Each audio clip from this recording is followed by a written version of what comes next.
This is the American Congress, the week of February 15th through February 19th. And as I mentioned in an email and to my American Political Thought class, what I've decided to do for the remaining hour and a half of our 3-hour class session, the first hour and a half, of course, will be our voluntary Zoom session on Tuesday nights in this class, Monday night in the American Political Thought class. But then for the rest of the class, it will be a pre-recorded lecture. And as I mentioned, it occurred to me that it would be a violation of all rules of human morality and cruelty to require you to sit and watch me for an hour and a half, since, as I mentioned in my other video, that I can barely stand to watch myself for 5 seconds brushing my teeth in the morning. So what I've decided to do for both the American Political Thought class and this class is to divide this second part of our weekly class into 3 modules. And probably after much soul searching and consulting all of the great philosophic and religious texts of the entire human race, I've decided to call these 3 modules Module 1. Are you ready? Module 2 and Module 3. So roughly I'll be trying to, and I'll try to, as I mentioned in my our Zoom session and on my introductory emails, I'll be trying to do this uh, before the end of the week. So um, uh, I'll post certainly in this class the first 40-minute module um, this evening, and I'll probably post by Friday the other 2 modules. To go back to what we were talking about, since I was all over the place, and as I mentioned in my Zoom session, of course, I am constitutionally incapable of holding to a single coherent thought um, at any one time. But uh, I didn't actually, in our introductory discussion, I didn't even get to the main things I wanted to talk about. So in that Zoom session, I covered the syllabus and everything like that and described what we're going to be covering in the course. So the main thing that I wanted to do on Tuesday was to introduce some thoughts about institutions. And as I mentioned, is okay, I teach at Converse College, interpretive dance, um, cake decoration, and all kinds of things. But uh, mostly my 5 areas of graduate study at the University of Virginia were ancient political theory, modern political theory, American constitutional law and political thought, American national institutions, and of all things, international relations theory. And Converse being the small college that it is, I've had the privilege of teaching all my graduate areas. Um, and and so Dr. Time and I have sort of divided up the American institutional life, where he sort of does the public administration and special topics and certain things, and also electoral behavior and those kinds of things. And as I mentioned, I am more of an institutionalist, so I've been teaching the American presidency, constitutional law, and the American Congress as part of my normal teaching load at this institution for almost 35 years. And um, and so I've thought a lot about what an institution is, both teaching this class, the American presidency, my American government class, and sometimes I have colleagues that teach at graduate institutions, and I guess come to the we are a graduate institution. We're going to become Converse University. But if you teach at a large university, especially if you have, teach graduate, I mean, when I should say, if you teach in your specific area, say, if this was the University of Virginia, there are now 70 members of that department. There are about 30, excuse me, sorry about that, and I completely forgot where I was. Anyway, I guess, so what I want to do is tonight is in the first module is to cover my introduction to institutions that I actually didn't get to on Tuesday anyway. So you should have the notes in front of you. And as I mentioned in my email, it would be better. I understand we all love trees and you want to spare trees, but the argument I was making in the Zoom session was, what's a tree ever done for you if you have to like rake your leaves in the fall? But do this. Please buy the books for the course. Please, I'll try to be sending out notes for all of our discussions. Please, both for the Zoom sessions and for these sessions, please have the relevant materials in front of you. So there. Um, so what you should have in front of you now are the notes that I sent out for the week of Monday, February 15th. And by the way, that means that I'm looking on the schedule. For the lecture, the second part of this week, I was going to cover some aspects of the origins of Congress. And in the second module of this discussion, I will cover the material under Roman numeral 3 in the notes, which is the antecedents, the practical, that is to say, historical or existent antecedents. And by that, I mean primarily Britain. Antecedents. And Davidson and Olzik in their second chapter have a brief discussion of that. And I want to cover that. And then what I had asked you to read for Tuesday was some selections from Locke's second treatise of government published in 1688, which in some ways is the theoretical origin of the modern legislature. And in order to introduce that topic, and so by the way, you'll see on the schedule of readings, I had down for Wednesday the 17th, Davidson and Olzik chapters 1 and 2, primarily chapter 2 for this lecture. Federalist 10, 39, 51, 52 through 57, 62 through 63, which can all be found, by the way, in that great website that I list there, and that's on the syllabus. It's constitution.org, and they have a library of constitutional documents that's remarkable. And Baker, chapter 1. All of those materials talk about the origins and development of Congress. So, what we'll see if in the third module for this lecture, if I can get to that material on the Federalist. If not, that discussion will certainly discuss the Locke and parliamentary proceedings. And the other document you should have in front of you, which also I sent out, is that great comparogram of what the Constitution Congress isn't. And so, even though it's useful to see antecedents for our institutions, especially in the British and colonial models, even in state practice, that is to say, from the time of the Declaration of Independence and the beginning of the Revolutionary War, all of the states, of course, that were former colonies created new constitutions based on the principles of the American Revolution, and and uh, and so all of those historical precedents are critical. But the whole point of this comparogram is to give you a nice and this, by the way, this diagram was formulated for several years of teaching this course. So again, the nice thing about being an undergraduate teacher, I think this is where I was thinking before the phone rang, is people think that, well, there's a difference between teaching graduate students at a graduate institution and undergraduates, and there's some truth to this. You could always say undergraduates are always reading things for the first time, if they're reading things at all, bless their hearts. Just kidding.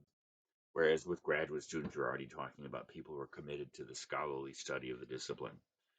But I don't want to underestimate the effect of being an undergraduate teacher, at which often, if you take your teaching seriously, as I hope I do, it forces you to rethink your material. And so this great diagram of what the Constitution Congress isn't is I mean to be a graphic summary of the major differences between the real historical antecedents, and I take this back to Rome, and in Britain and the colonies, because it, while there is obviously a resonance and an effect on prior institutional arrangements on our constitutional arrangements, it is a mistake to see, for instance, the House and Senate of the American Congress as simply an imitation of the British Parliament and the House of Commons and House of Lords.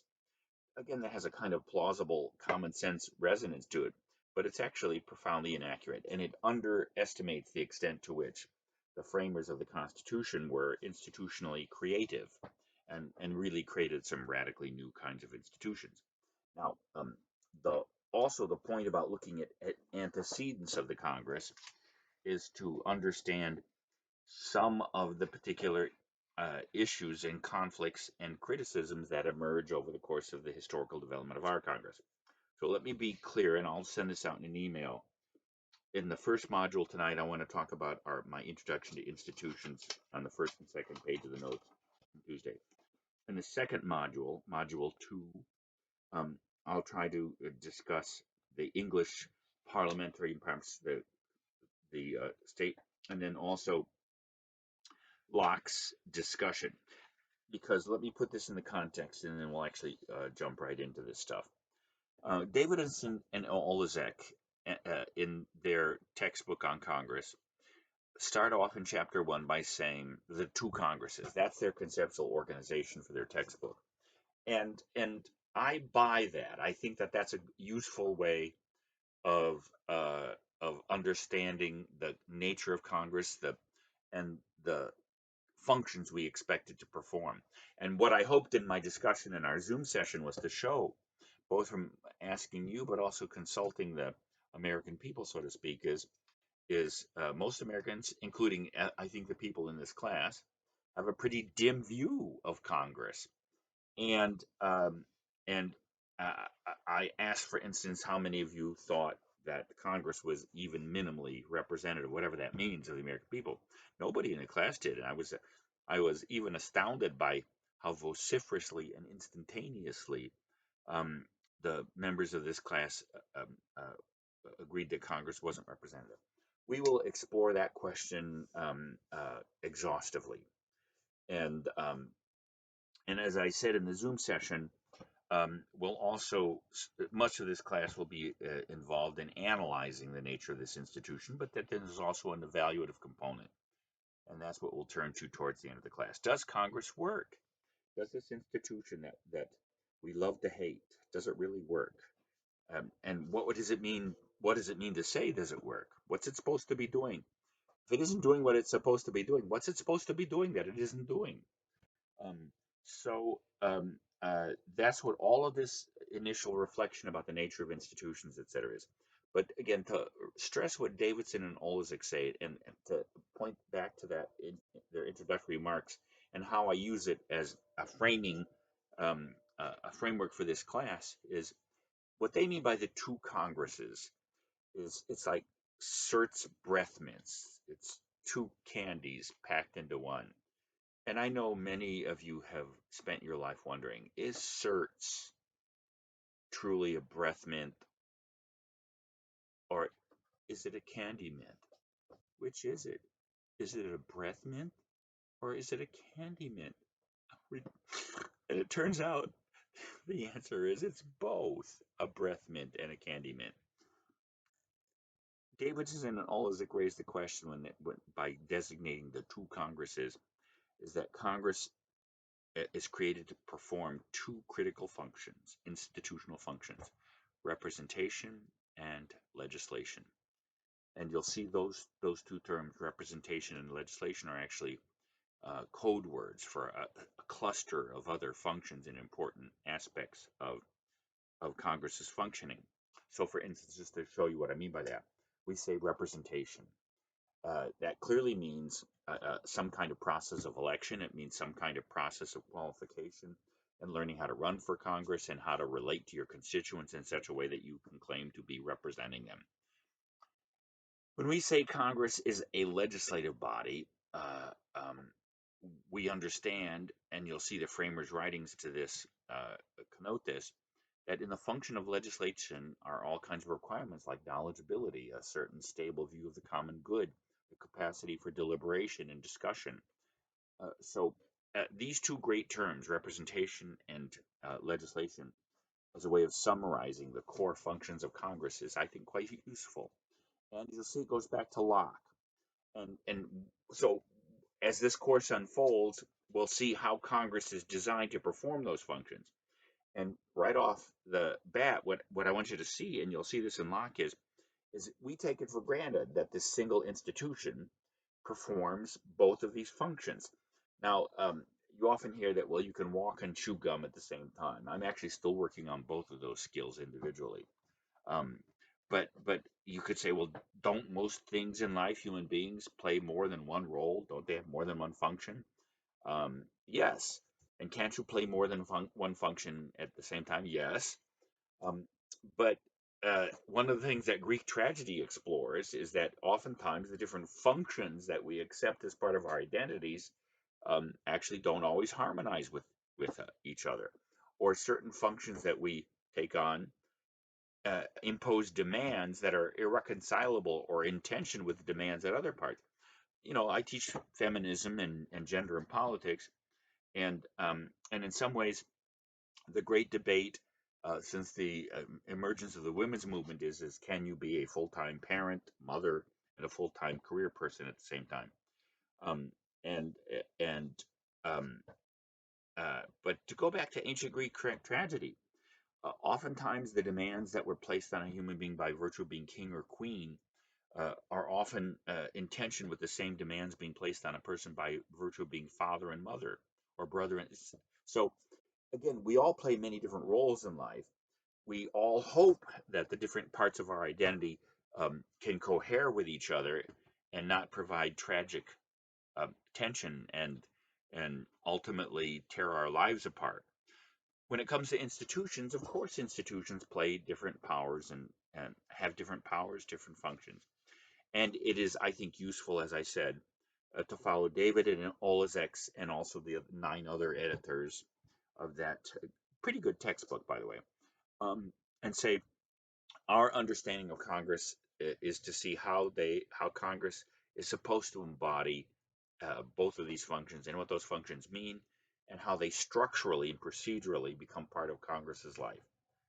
So, um, and again, Davidson and Olzik uh, push it so far as to say actually within the same institution, physically and in terms of the people that inhabit it, it really is two different institutions. And again, you'll see that there's some truth to this. What we want Congress to do as a representative institution that represents the American people um, is is not exactly the same thing as what we want it to do when it crafts legislation for us as a society.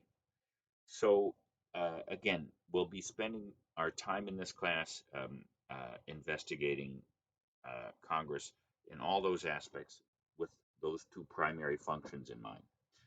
So, um, if you're looking at the notes, let's complete the rest of this module, this first module, by thoughts about institutions and evaluating them. And the reason that I want to talk about what an institution is and what its elements are is because, first of all, our aim is to understand this particular institution. So, some kind of general reflection on what an institution um, is appropriate. But then also, as you're going to see, this second part of this discussion is not only what the parts or elements of an institution are, but how we evaluate them. Because as you remember from our Zoom session, I pointed out the fact that as an institution, Congress is remarkably unpopular, and that the vast majority of Americans think that this institution is not successfully embodying its core functions, that it doesn't work. And so um, I want to talk about different evaluative approaches to institutions because I think we have to um, um, be very careful about what kind of criticisms we make of our institutions and what we expect to do to reform them. Not only because politics, as life in general, is filled with well-intentioned changes that often have unintended consequences, which are turn out to be sometimes you try to fix a situation, we actually end up making it worse. Um, uh, but but also because politics has always been partisan in the United States. I don't know how many of you saw Hamilton, which was a great piece of art and I loved. But Lin Miranda, Manuel Miranda wrote Hamilton, based on Ron Chernow's massive but delightful autobiography of Alexander Hamilton. And I remember on page 506, um, uh, Chernow says these great giants, these gods of constitutional formation, once they turned around, just almost instantly after they designed this remarkable system and began to inhabit the institutions that they themselves had created, they descended into a partisanship so bitter and personal and destructive that it wasn't clear that we were going to be able to survive the first 10 years of our existence. So, in some ways, it feels as if the same kind of time has been reached in America, as if there's almost no statement that you can make about our politics that doesn't get somebody else wanting to throw a rock through your window or cut your tires. Um, so, as you're going to see, um, I want to conclude this module on the nature of institutions and evaluating them because I want to be cautious about the proposals that we might come up or that reformers come up for reforming these institutions because uh, one has to guard against. Here's what I guess. Let me put it this way: that when I want to foster in this class is is not only to understand Congress or the same in the presidency class about the presidency, etc., but to teach my students how to make a distinction between the level of consciousness that normal partisan politics operates on and call it what? Call it a level of constitutional thought. And that what constitutional means is what's foundational to the system. And sometimes, obviously, the great crises of a nation force it to reconsider its foundations, and that has to happen from time to time. The Constitution contemplates that through Article 5, which is the amendment article. So there are times when you have to fix the system, um, but you have to be careful about fixing the system because politics, like life in general, is complex. And none of us wants to change something and make it worse, which is always a possibility, not only in life, but with politics. So, with that in mind, if you're looking at the first page of the notes, thinking about institutions, let me actually read from my own eloquent notes.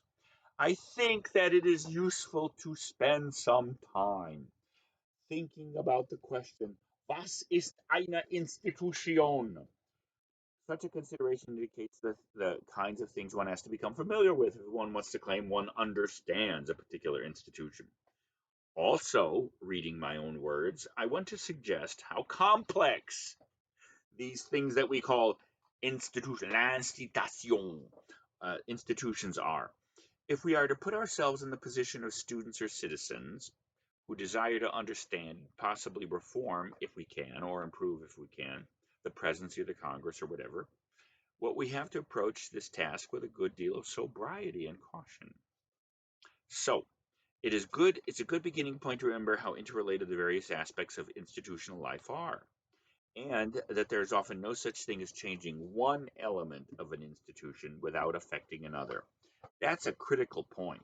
Let's say that you um, want to let's say some people will argue, and you'll see when we come to the representational and electoral dimensions of Congress, many people think, for instance, that the people that inhabit our institutions are too comfortable in them. And that one of the problems we have with governing is that members of Congress in particular get so used to being in there that they lose touch with their constituents and therefore begin to govern as an unconnected elite.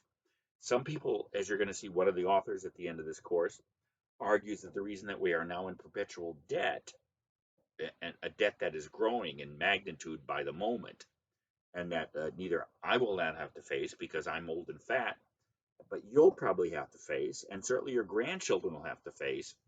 And there seems to be no ability on the part of Congress or even the president, any of our governing, to even pay attention to the question of this ballooning debt and what the consequences for the next generation or generations is for us to load them with it.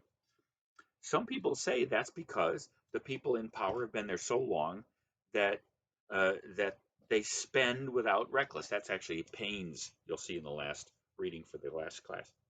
That's the culture of spending. Now, Some people say, for instance, that the solution to that would be term limits. Um, and maybe that is a good idea. But my point here, and this is why I think it's useful to go through these preliminary considerations about what an institution is that, okay, let's say you want to change term limits and you want to put term limits on members of the House. One thing you'll discover is that modern government is complex and big. The executive branch is the biggest, and the bureaucracy is the biggest and most uh, complex element, and the one that is least attuned to changes in public opinion, because that giant 2 million person pyramid of federal bureaucracy is so huge, and the only element that changes politically is the presidency and vice presidency at its top, and the 2 to 3 thousand politically appointed offices at the top. So one thing you'll discover in this course is one of the critical institutional functions of Congress is to check and balance the executive branch. And oftentimes the committees on Congress are the only ones that really are attentive enough, since you and I and all the other citizens of America are busy watching Keeping Up with the Kardashians and taking care of our cats. That you and I can't follow what's going on in the bureaucracy. So Congress has to do it. And what you will discover is that, of all things, it's in the House where, because of the size of the House, that members of the House only serve on one committee, and that because of the tendency to be reelected, yes, it's true. Incumbency in the House has risen, a phenomenon that we'll study. You could say, okay, the great thing is that members of the House tend to be there for a long time. They tend to serve on one committee, and therefore, members of the House are often the most knowledgeable about the internal workings of the bureaucracy. So why am I saying this? Let's say you were so disturbed by the apparent evaporation of representation or representativeness through what appears to be a stacked electoral system and this encrusted elite view, and that you think the solution is to limit the terms of the members of the House to, say, 4 terms. That's fine, but what you'll do is you'll start to decrease the collective expertise of the House, and especially concentrated on individual committees. That may still leave you with advocating term limits, but at least you'll come away from this course being aware of the fact that if you change this aspect of the institution, you may be affecting other parts, which may lead to a situation in which the overall situation of our government is made worse by your well intentioned reform. Now, I'm not going to say that's the case, but as I said, it's worth at least speculating from the beginning, um, how complex institutions are, and if you change one part, what might you be affected? And as you'll see, as I said a minute ago, this culminates in a reflection on the kinds of criticisms that we make, and I'm going to comment about that. So, um, um, so what's the definition of institution? I actually formulated this over the course of the years in my American government class to explain this. Um, an arrangement of human beings that channels power to perform a social, political, or function. I'm an institution, not that I belong in an institution, but yes. Um, a professor is an institution. A parent is an institution. A college is an institution. A state, a country is an institution. A parent is a person that has legal and economic power over children, at least until the age of 4, when children are capable of beating up their parents. Um, and by the way, if you become a parent, you are saddled with both legal powers and responsibilities. If you don't feed your children, they'll take them away from you. If you beat your children, they'll take them away from you. And so a parent is an institution because it's actually created by society and bolstered by legal and social and economic definitions. But it's obviously clear when you're talking about a political institution, because these are created. The word institution and constitution, which I'll come to in a minute, come from the Latin word stare, which means to stand or stand up. That's where our word stand comes from. Institution means something that is set up. Institute means to set up or erect, to put in place. And so, an arrangement of human beings, because that's who occupies institutions, that channels power to perform a social function. What are the elements of an institution? There are 5 of them that I talk about here.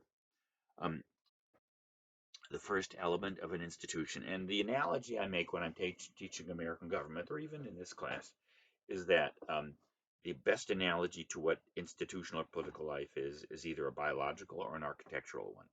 An architect starts out, if you go to an architect after you wrangle over what you're going to pay him or her, um, the first question he or she will ask is, what do you want this building for? What's its purpose? Because clearly you're going to design a single family dwelling differently than you will a multi function office skyscraper or a parking place. So you start with the purpose of the building. Then you design a structure to embody that person and then all the other things. The biological analogy is the body. The different organs of the body have different purposes, but they contribute to the functioning of the whole. And in some ways, the way that you understand the human body is to ask what's the organic function of each part and how do they contribute to the whole. Both of those analogies, I think, are useful for institutional life. So let's start. The first critical part of an institution is its power or function, its purpose. What do you want the essential business or activity of that institution to be? What do you expect it to contribute to the overall process of good government? In particular with Congress, we call that core power or function legislation. And by the way, if you've had me for American government, you know that I force you to read and memorize the Constitution and have it tattooed on your shoulders and lower back, so that you have instant access to it in the middle of the night when you wonder what's in Article 1, Section 2, etc. So, generally speaking, in the Constitution, for instance, the part that deals with the power or function of the respective institution is the vesting clause. So you learn in Article 1, Section 1, all legislative powers herein granted. You learn in Article 1, Section 2, the executive power shall be vested in the president, and Article 3, the judicial power. So when I talk about Locke, we'll see that he's also the progenitor of the idea of the separation of powers and checks and balances that you have to approach. The first question you have to approach when you're designing a government are what are the core functions of government? And in our tradition, going back to Locke and modulated through Montesquieu, in some ways going back to Aristotle and Plato, there are many different functions that government performs, but we have a tendency to group them into three broad functions: legislative, executive, judicial. Now, but as I pointed out with Davidson and Olzik, when we look at the Congress, we also expect it to be not only the body that creates and generates law, and we'll talk about what law is, and Locke talks about that. But then we wanted to do this other thing called representation. Now, again, we get so used to these two functions being embodied in the same institution that we think they're the same function, but they're not. And as you're going to see when it turns to Locke, you could perhaps the best way to have the laws formulated in the country was to have a wise king like Solomon um, do it. But as you're going to see, by the time we get to Locke in the modern world, uh, Locke makes the argument that the body that you want to make the laws, what is a law? A law is a general principle that expresses and regulates the common good of society. That's what a law is. It's a principle. It's a generality, and it expresses in a general principle, meaning covering more than one thing, the common good of the nation. So the institution, that's the core function of what the Congress is.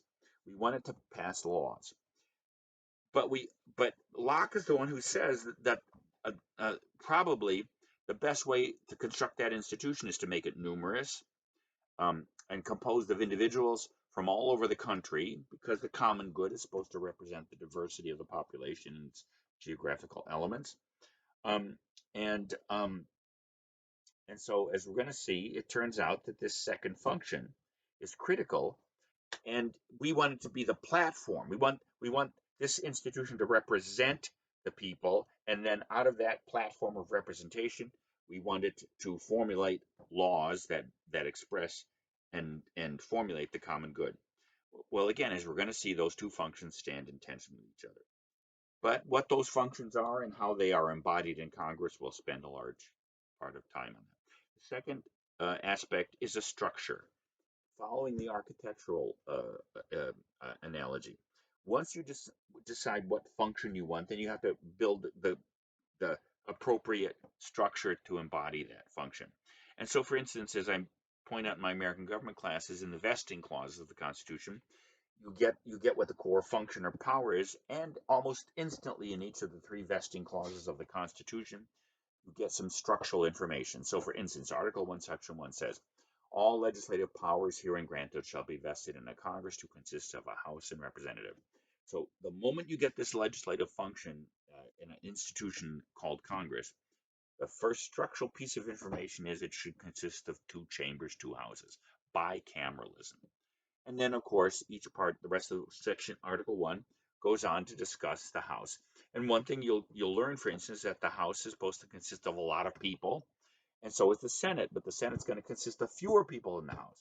So all of these, and to continue this idea of structural embodiment of a function, Article 2, Section 1 says the executive power shall be vested in a president. If you had my presidency class or the American government class, the framers spent a lot of time and effort attempting to decide what's the best way to structure the executive power.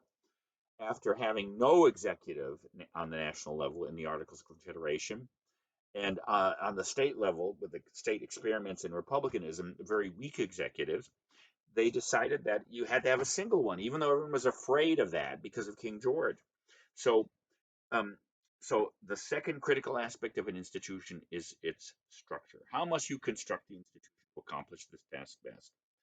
Somehow we sense that it will not be good to embody the commander-in-chief power of our military forces in an institution that consists of two chambers and a total of 535 people. That whatever else you want the executive to do, you want the executive to defend the country. And things might run a little more smoothly if there's only one head at the top, although it took a long time for the framers to come to that conclusion.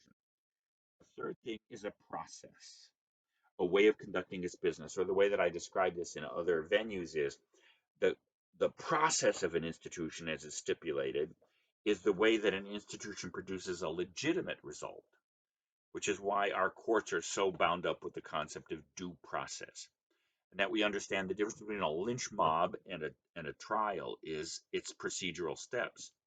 So as you're going to see, the Congress, especially the Constitution, devotes a good deal of time structuring correct procedure. And some of that is dealt with in Article 1, Section 2, Section 3, some of which we've become familiar with in the last couple of weeks because of the impeachment process. But the primary legislative process is, of course, in Article 1, Section 1, how a bill becomes a law. Now, as I said on Tuesday, these first three elements, power or function, structure, and process, are what they have in common is that's as far as you can go in a written constitution designing your institutions.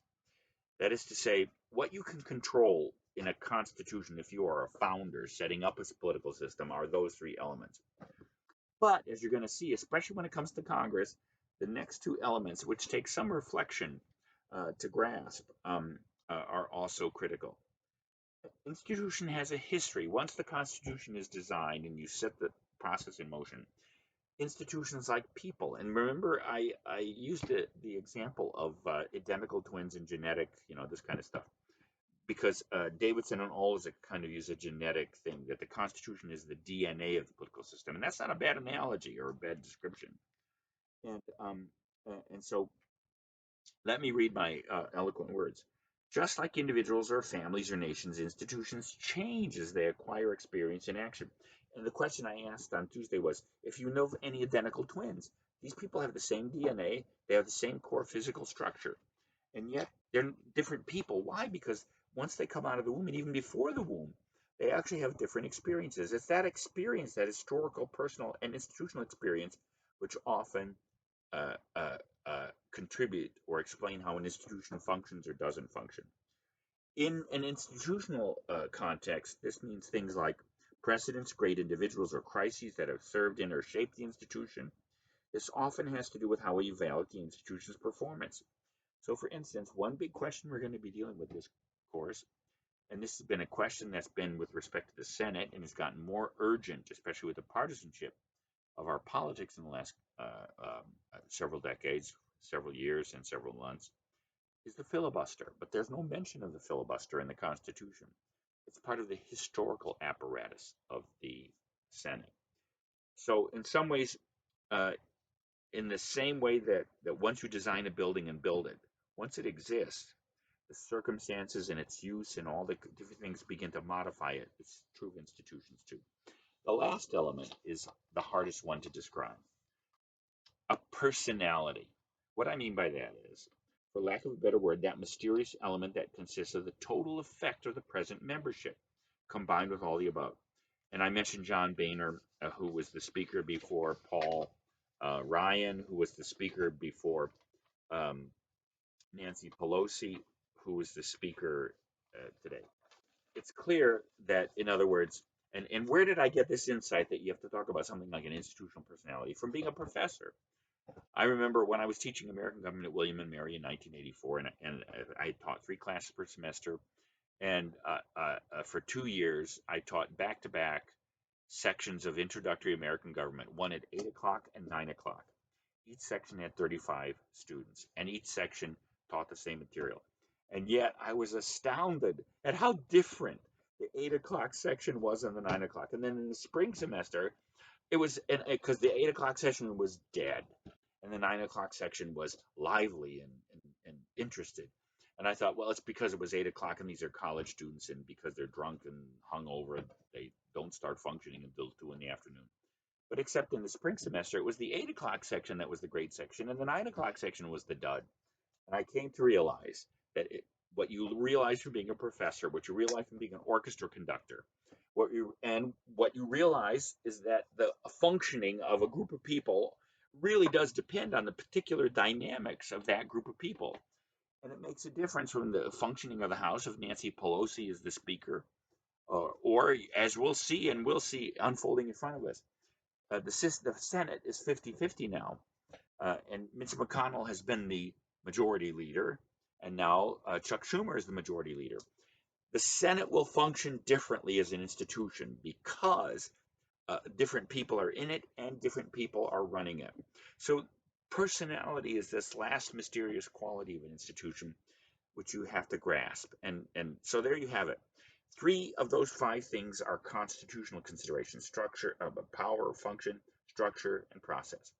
The last 2 are historical or contemporary, but they are often just as important as the constitutional elements in explaining how the institutional functions. Let me stop here because that's 42 minutes and our first module is over. So in the second module, I'll pick up with different kinds of critiques, and then I'll begin our consideration of Locke in the second module of this week's course.